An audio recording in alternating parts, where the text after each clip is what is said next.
All right, we're reading Air Force Handbook 1, version February 2025, reading from 13.9 to 13.12. Start with change management. Change is inevitable. We know changes are taking place every day, all around us. Change is appropriate when there is a perceived gap between what the norms are and what they should be. Organizational change is not automatic. It is the deliberate adoption of a new idea or behavior by an organization and the establishment of new norms. These norms can involve technology, tasks, structure, and resources, including people. First, leaders must do their part to create an organizational climate conducive to change by explaining the limitations or shortfalls of the present process and the possibilities and benefits of the proposed change. Training to become a part of the necessary change is available to problem solvers and practitioners of continuous process improvement, which all airmen should strive to become. Airmen of all skills and jobs should possess a mindset of critical thinking and problem solving as their first duty. As an airman matures, their career path should include basic, fundamental, intermediate, and master level education for change management and continuous process improvement. Next, leaders must facilitate the change itself by walking airmen through the change, explaining the details, and answering questions. Finally, leaders should show appreciation for those who contribute to the change and help refocus those who do not.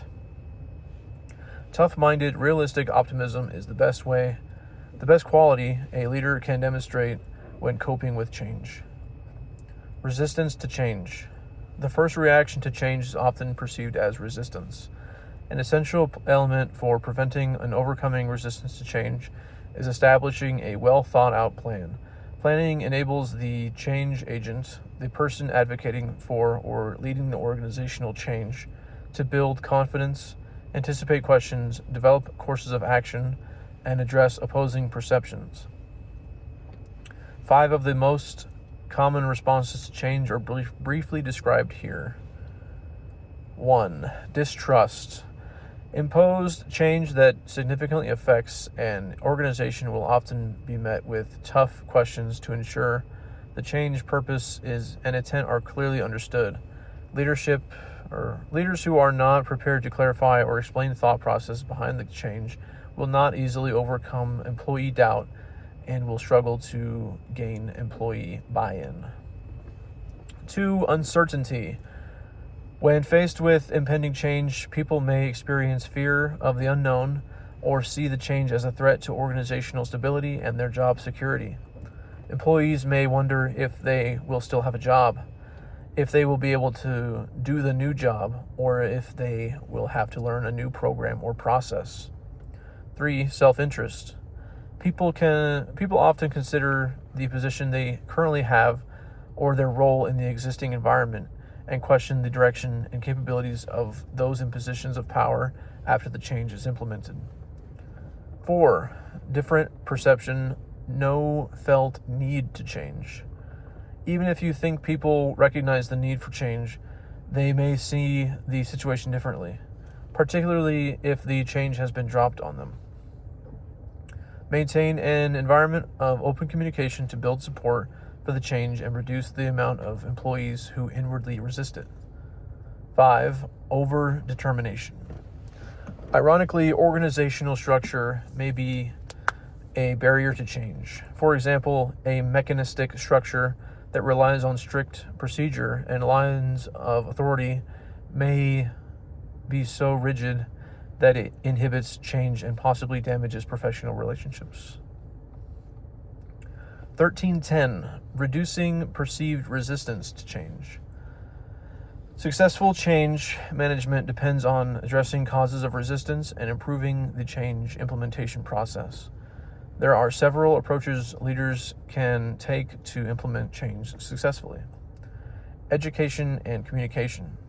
Open communication is necessary throughout the change process and helps reduce uncertainty. Educating people about the need for and expected results of a change should reduce resistance. Participation and involvement. Leaders reduce resistance by actively involving those affected in designing and implementing change. Involving people in the change process helps generate ownership and commitment to the change. Facilitation and support. Leaders should introduce the change to employees gradually and provide additional training if needed. Reinforcement and encouragement help facilitate the power of high expectations throughout the organization. Negotiation and agreement. Leaders may choose to offer incentives to those who continue to resist the change.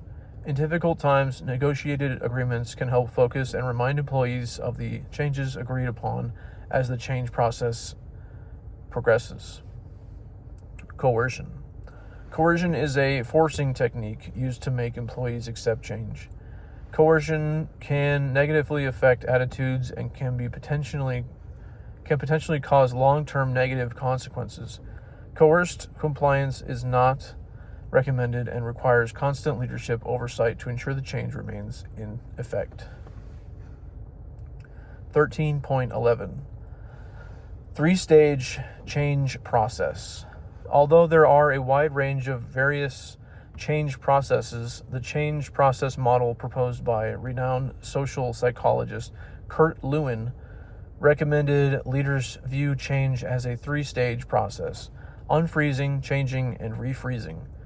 In the three-stage change process, leaders, change agents, must analyze restraining or opposing forces and devise a way to reduce them to overcome resistance. At the same time, leaders must recognize and strengthen supporting forces, which are those forces pushing toward change. After analyzing the forces for and against change and developing a strategy to deal with them, leaders can attend to the change itself. Stage 1. Unfreezing.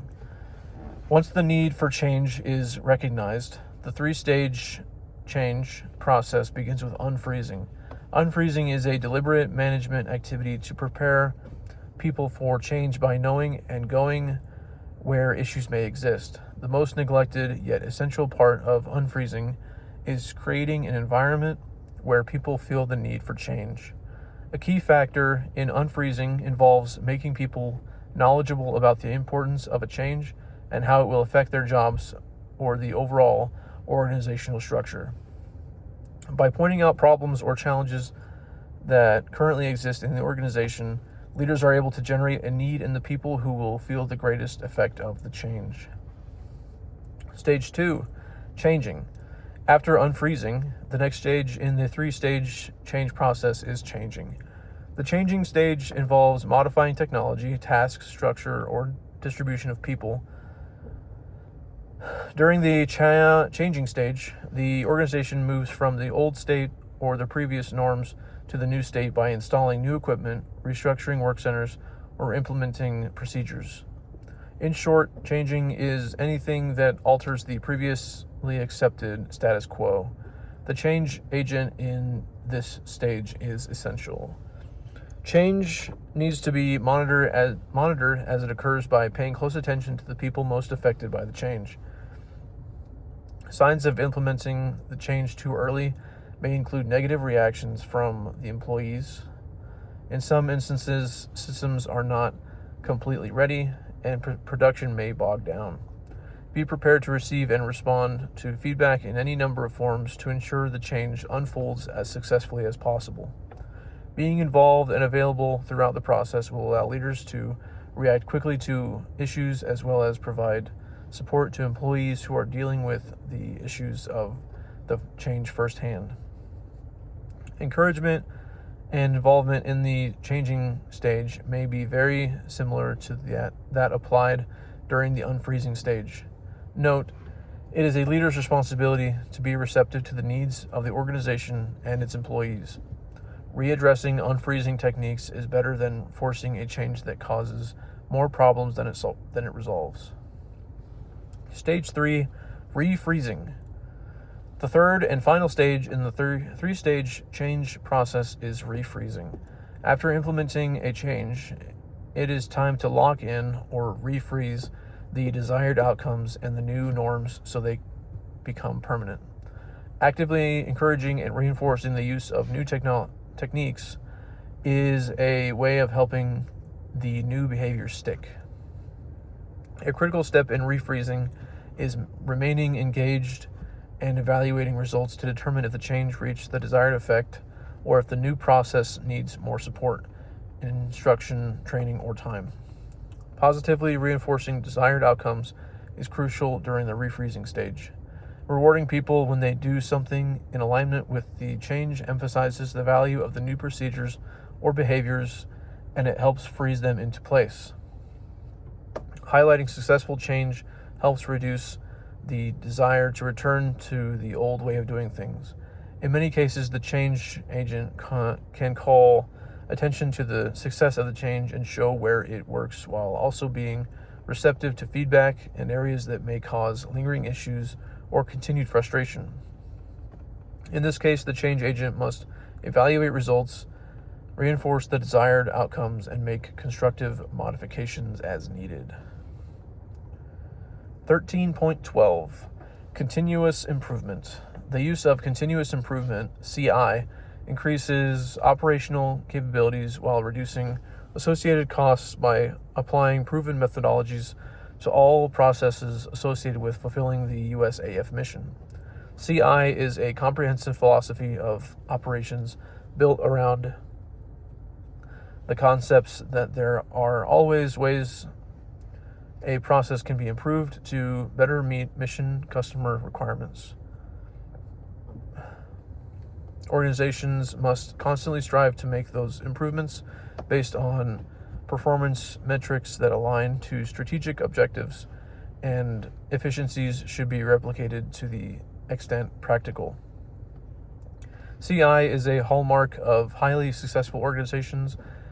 In an airman leadership quality is both a commander's responsibility, AFI 1-2 commander's responsibilities, and is a major graded area in the Air Force inspection system, AFI 90-201, the Air Force inspection system, and a focal point within the Air Force standards within the Air Force core values, excellence in all we do, AFI 1-1, Air Force standards. Continuous improvement methodologies. USAF CI incorporates aspects of 4 major methodologies to assist with organizational change. A practical problem-solving method may simultaneously draw from more than one of these CI processes.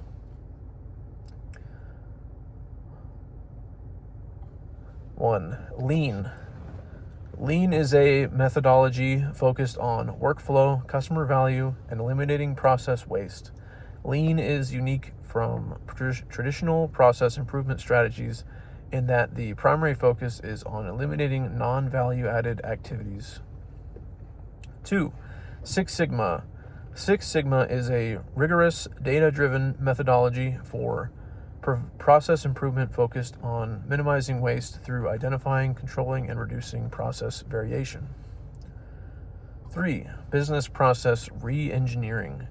Business process re-engineering is a comprehensive process requiring a change in the fundamental way business processes are performed. Business process re-engineering identifies unnecessary activities and eliminates them wherever possible. Business process re-engineering allows great opportunity to empower airmen to be innovative. Airmen